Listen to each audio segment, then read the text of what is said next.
മനുഷ്യൻ മനസ്സിലാക്കുവാൻ കഠിനപരിശ്രമം നടത്തിയിട്ടുള്ള ഏറ്റവും വലിയ ഒരു രഹസ്യമുണ്ട്. അതാണ് തിന്മയുടെ രഹസ്യം. സർവജ്ഞനും സ്നേഹവാനുമായ ദൈവം സൃഷ്ടിച്ച ഈ ലോകത്തിൽ തിന്മ ഉദ്ഭവിക്കുവാനിടയായത് എങ്ങനെ? ലോകത്തിൽ എല്ലാ ഭാഗത്തും തിന്മയ്ക്കു പ്രാബല്യം സിദ്ധിക്കുന്നത് എന്തുകൊണ്ട്? എല്ലായിടത്തും ഇത്രയധികം രോഗവും ദാരിദ്ര്യവും ദുഃഖവും യാതനയും നിലവിലിരിക്കുന്നത് എന്തുകൊണ്ട്? ഈ കാര്യത്തിൽ നമ്മെ സഹായിക്കുവാൻ ദൈവത്തിന് താൽപ്പര്യമില്ലേ? ഉത്തരം കണ്ടെത്തേണ്ട ചോദ്യങ്ങളാണ് ഇവയെല്ലാം. പരിശുദ്ധ ബൈബിളിൽ ഇവയ്ക്കുള്ള ഉത്തരം നമുക്കു നൽകുന്നുണ്ട്. മുന്നോട്ടു കടക്കുന്നതിനു മുമ്പ് ദൈവത്തെ സംബന്ധിച്ച ചില വസ്തുതകൾ നാം വ്യക്തമായി ധരിക്കേണ്ടത് ആവശ്യമത്രേ. നിത്യത മുതൽ തന്നെ ദൈവമുണ്ടായിരുന്നു. കാലമെന്ന പേരിൽ നാം അറിയുന്ന പരിധിക്കപ്പുറം ജീവിക്കുന്നവനാണ് ദൈവം. തന്മൂലം അവിടുത്തേക്ക് ആരംഭവും അവസാനവുമില്ല. ഈ വസ്തുത മനസ്സിലാക്കുക നമുക്ക് പ്രയാസമായിരിക്കാം. മഹാസമുദ്രം മുഴുവൻ ഒരു പാത്രത്തിൽ കൊള്ളിക്കുവാൻ കഴിയാത്തതുപോലെ ദൈവജ്ഞാനത്തെ ഉൾക്കൊള്ളുവാൻ നമ്മുടെ മനസ്സുകൾക്കു കഴിവില്ലാത്തതിനാൽ മാത്രമാണിത്. ആദിയിൽ ദൈവം എന്ന വാക്കുകളോടു കൂടെയാണ് ബൈബിൾ ആരംഭിക്കുന്നത്. ഉൽപ്പത്തി അധ്യായം 1 വാക്യം 1. മനുഷ്യരായ നാമുമായി വ്യക്തിപരമായ ബന്ധം പുലർത്തുവാൻ ആഗ്രഹിക്കുന്ന ഒരുവനായിട്ടാണ് പരിശുദ്ധ ബൈബിൾ ദൈവത്തെ വെളിപ്പെടുത്തുന്നത്. എന്നാൽ വ്യക്തികളെക്കുറിച്ചുള്ള നമ്മുടെ ചിന്താഗതിയനുസരിച്ചുള്ള ഒരു വ്യക്തിയല്ല ദൈവം. ദൈവം ആത്മാവാകുന്നു. അവിടുന്ന് എല്ലാവിധത്തിലും അന്തമറ്റവനും സ്വഭാവത്തിൽ ഒരിക്കലും മാറ്റമില്ലാത്തവനുമാണ്. അവിടുന്ന് സർവശക്തനും സർവജ്ഞനും അനന്തജ്ഞാനവും അനന്തസ്നേഹവും അപ്രമേയമായ വിശുദ്ധിയും നിറഞ്ഞവനുമത്രേ. ദൈവത്തിന്റെ അന്തമറ്റ സ്നേഹം തികച്ചും നിസ്വാർത്ഥമാണ്. അതിനാൽ ആദ്യമുതൽ തന്നെ തന്റെ ആനന്ദവും സന്തോഷവും മറ്റുള്ളവരുമായി പങ്കുവെക്കുവാൻ അവിടുന്ന് ആഗ്രഹിക്കുന്നു. അതുനിമിത്തം അവിടുന്ന് ജീവനുള്ള വ്യക്തികളെ സൃഷ്ടിച്ചു. ആദ്യമായി തന്നെ അവിടുന്ന് ലക്ഷോപലക്ഷം ദേവദൂതന്മാരെ സൃഷ്ടിച്ചു.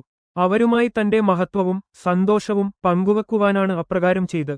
മനുഷ്യസൃഷ്ടിക്ക് എത്രയോ മുമ്പായിരുന്നു ഇവരുടെ സൃഷ്ടി. ദേവദൂതന്മാരുടെ മധ്യേ അവർക്കു നായകനായിരിക്കുവാനുള്ള ഒരു ദൂതനെയും ദൈവം സൃഷ്ടിച്ചു.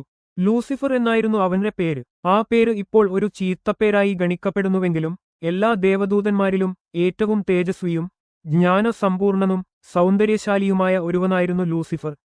അവൻ എല്ലാ ദേവദൂതന്മാർക്കും തലവനായിത്തീർന്നു. ലൂസിഫറിനെപ്പറ്റി ദൈവം ഒരിടത്ത് ഇപ്രകാരം പറഞ്ഞിട്ടുണ്ട്: നീ ജ്ഞാനസമ്പൂർണനും സൗന്ദര്യസമ്പൂർണനും തന്നെ. നിന്നെ സൃഷ്ടിച്ച നാൾ മുതൽ നിങ്ങൾ നീതികേട് കണ്ടതുവരെ നീ നടപ്പിൽ നിഷ്കളങ്കനായിരുന്നു. യെഹെസ്കേൽ പ്രവാചകന്റെ പുസ്തകം 28 അധ്യായം 12-15 വാക്യങ്ങൾ.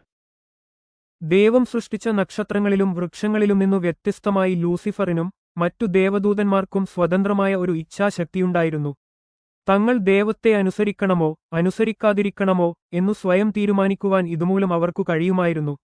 ഒരുവൻ ഒരു ധാർമ്മിക വ്യക്തിയാകുന്നതിനാവശ്യമായ ഒന്നാമത്തെ മുഖ്യഘടകമാണ് സ്വതന്ത്രമായ ഇച്ഛാശക്തി. നക്ഷത്രങ്ങൾക്കും വൃക്ഷങ്ങൾക്കും സ്വയം തെരഞ്ഞെടുക്കുവാൻ കഴിവില്ലാത്തതിനാൽ അവയ്ക്ക് നന്മയോ തിന്മയോ പ്രവർത്തിപ്പാൻ കഴിവില്ല. തെരഞ്ഞെടുപ്പിനുള്ള സ്വാതന്ത്ര്യമില്ലാതെ സൃഷ്ടിക്കപ്പെട്ടവയാകയാൽ അവ ദൈവിക നിയമങ്ങളെ ചോദ്യം ചെയ്യാതെ അനുസരിക്കുന്നു. ധാർമ്മിക വ്യക്തിയായിത്തീരുവാനാവശ്യമായ രണ്ടാമത്തെ അവശ്യഘടകം മനസ്സാക്ഷിയാണ്. പക്ഷികൾക്കും മൃഗങ്ങൾക്കും സ്വന്തം തെരഞ്ഞെടുപ്പനുസരിച്ച് കാര്യങ്ങൾ ചെയ്യുവാൻ കഴിവുണ്ട്. എങ്കിലും അവയ്ക്ക് ഒരു മനസ്സാക്ഷിയില്ലാത്തതിനാൽ അവ ധാർമ്മിക വ്യക്തികളല്ല. അതിനാൽ അവയ്ക്ക് വിശുദ്ധരോ പാപികളോ ആകുവാനും സാധ്യമല്ല. തന്മൂലം അവയ്ക്ക് ദൈവമക്കളാകുവാനും കഴിവില്ല. എന്തെന്നാൽ ദൈവം ഒരു ധാർമ്മിക വ്യക്തിയാണല്ലോ. സ്വതന്ത്രമായ ഇച്ഛാശക്തിയും മനസ്സാക്ഷിയും രണ്ടും ഉള്ളവരായിട്ടാണ് ദേവദൂതന്മാർ സൃഷ്ടിക്കപ്പെട്ടത്. അങ്ങനെ ധാർമ്മിക ജീവികളായിരിക്കുമാർ ആ കാലത്ത് ദേവസൃഷ്ടികളിൽ വച്ച് നിസ്തുല്യരായിരുന്നു അവർ. എങ്കിലും അവരുടെ നായകനായിരുന്ന ലൂസിഫറിന് വേഗം തന്നെ നല്ലതല്ലാത്ത ചിന്തകളും ആഗ്രഹങ്ങളും ഉണ്ടായി. ഈ പ്രപഞ്ചത്തിൽ ആദ്യമായി തിന്മ ഉദ്ഭവിച്ചത് ഇവിടെയായിരുന്നു. ലൂസിഫറിന്റെ ചിന്തകൾ നന്മയിൽ നിന്നകന്നവയായിരുന്നുവെന്നു മാത്രമല്ല, അവ നിഗളപൂർവവും മാത്സര്യം കലർന്നതും അസംതൃപ്തിയോടുകൂടിയതുമായിരുന്നു. അന്നുവരെയും പ്രപഞ്ചം തികച്ചും വിശുദ്ധമായിരുന്നു. എന്നാലിപ്പോൾ സൃഷ്ടിക്കപ്പെട്ടതും സ്വതന്ത്രേച്ഛയുള്ളതുമായ ഒരു ജീവിയുടെ ഹൃദയത്തിൽ തിന്മ അഥവാ ദുഷ്ടത അതിന്റെ മലിനശിരസുയർത്തുകയാണ് ചെയ്തത്. തിന്മ ആദ്യം ഉദ്ഭവിച്ചത് ഹൃദയത്തിലായിരുന്നുവെന്നോർക്കുക. ആരംഭഘട്ടത്തിൽ ബാഹ്യമായ ഒരു പ്രവൃത്തിയും ഉണ്ടായില്ല. ഇന്നും തിന്മ ആരംഭിക്കുന്നത് ഹൃദയത്തിൽ തന്നെ. അരുണയാദേ പുത്രനായ ശുക്ര, നീ എങ്ങനെ ആകാശത്തുനിന്നു വീണു? ജാതികളെ താഴ്ത്തിക്കളഞ്ഞവനെ, നീ എങ്ങനെ വെട്ടേറ്റു നിലത്തു വീണു? ഞാൻ സ്വർഗ്ഗത്തിൽ കയറും, എന്റെ സിംഹാസനം ദൈവത്തിന്റെ നക്ഷത്രങ്ങൾക്കു മീതെ വെക്കും. ഉത്തരദിക്കിന്റെ അതിർത്തിയിൽ സമാഗമപർവ്വതത്തിന്മേൽ ഞാൻ ഇരുന്നരുളും. ഞാൻ മേഘയാനദങ്ങൾക്കു മീതെ കയറും, ഞാൻ അത്യുന്നതനയാടു സമനാകും എന്നല്ലോ നീ ഹൃദയത്തിൽ പറഞ്ഞതു. എന്നാൽ നീ പാതാളത്തിലേക്കു, നാശകൂപത്തിന്റെ അടിയിലേക്കു തന്നെ വീഴും. യെശയ്യാ പ്രവാചകന്റെ പുസ്തകം 14 അധ്യായം 12-15 വരെയുള്ള വാക്യങ്ങൾ. എങ്കിലും ലൂസിഫർ ഭ്രഷ്ടാനാക്കപ്പെട്ട സമയത്തിനുള്ളിൽ മറ്റു ദൈവദൂതന്മാരിൽ ഗണ്യമായ ഒരു സംഘത്തെക്കൂടെ തന്റെ മത്സരത്തിൽ പങ്കാളികളാക്കുവാൻ അവനു കഴിഞ്ഞു. ഒരു വലിയ സംഘം ദൈവദൂതന്മാർ സ്വർഗ്ഗത്തിലുണ്ടായിരുന്നതിൽ മൂന്നിലൊരു പങ്കു ദൂതന്മാർ തന്നെ അവനോട് ചേർന്നു. തന്മൂലം അവരെയും ലൂസിഫറിനെയും ദൈവം പുറത്താക്കിക്കളഞ്ഞു. പതനം സംഭവിച്ച ഈ ദൂതന്മാരാണ് ഇന്ന് മനുഷ്യരെ പീഡിപ്പിക്കുന്ന അശുദ്ധാത്മാക്കൾ അഥവാ ദുർഭൂതങ്ങൾ. ഒരുപക്ഷേ നിങ്ങൾ തന്നെയും അശുദ്ധാത്മാക്കളാലോ നിങ്ങളുടെ മേൽ ആഭിചാരപ്രയോഗം നടത്തിയിട്ടുള്ള മന്ത്രവാദികളാലോ പീഡിപ്പിക്കപ്പെട്ടിരിക്കാം. അങ്ങനെയെങ്കിൽ പരിശുദ്ധ ബൈബിളിന് നിങ്ങൾക്കു നൽകുവാൻ ഒരു സുവാർത്തയുണ്ട്. അവയുടെ പീഡനത്തിൽ നിന്നു ശാശ്വതമായും പൂർണ്ണമായുമുള്ള ഒരു വിടുതൽ പ്രാപിപ്പാൻ നിങ്ങൾക്കു കഴിയും. ഈ ഭൂമിയിലെ ജീവിതം രോഗവും ദുഃഖവും ദാരിദ്ര്യവും യാതനയുമൊന്നുമില്ലാതെ വളരെ സുഖകരമായിരുന്നെങ്കിൽ ആരും തന്നെ ദൈവത്തെപ്പറ്റി ചിന്തിക്കുമായിരുന്നില്ല.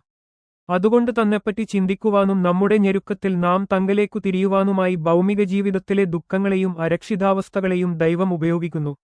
നിങ്ങളുടെ ജീവിതത്തിലേക്കു സാത്താൻ കൊണ്ടുവരുന്ന പ്രശ്നങ്ങളെയും രോഗങ്ങളെയും കഷ്ടതകളെയും സ്നേഹവാനായ ദൈവം അനുവദിച്ചിട്ടുള്ളത് നിങ്ങൾ തങ്കലേക്കു തിരിയുന്നതിനുവേണ്ടിയാണ്.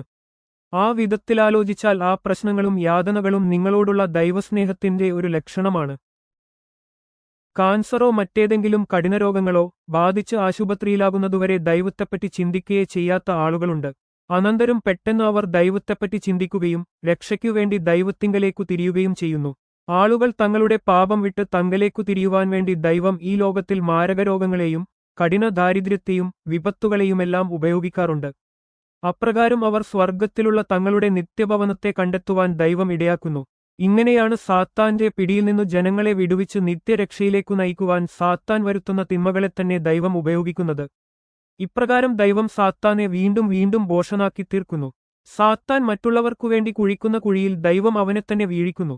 സാത്താൻ നശിക്കാതെ നിലനിൽക്കുവാൻ ദൈവം അനുവദിക്കുന്നതിന്റെ മറ്റൊരു കാരണം ദൈവജനങ്ങളെ ശുദ്ധീകരിക്കുക എന്നതാണ്. അതുപോലെ തന്നെ സാത്താൻ ദുഷ്ടനും ആളുകളെ വഴിതെറ്റിക്കുന്നവനുമെങ്കിലും ദൈവം പിന്നെയും അവനെ ഉപയോഗിക്കുന്നുണ്ട്. ദൈവമക്കളെ വിവിധ പരീക്ഷകളിലും അഗ്നിശോധനകളിലും കൂടെ പരീക്ഷിക്കുവാൻ ദൈവം സാത്താനെ അനുവദിക്കുന്നു. അഗ്നിയിലൂടെ ശോധന ചെയ്യപ്പെടുന്ന സ്വർണമെന്ന പോലെ അവർ വിശുദ്ധരും നിഷ്കളങ്കരുമായിത്തീരുന്നതിനുവേണ്ടിയാണ് ദൈവം അപ്രകാരം ചെയ്യുന്നത്.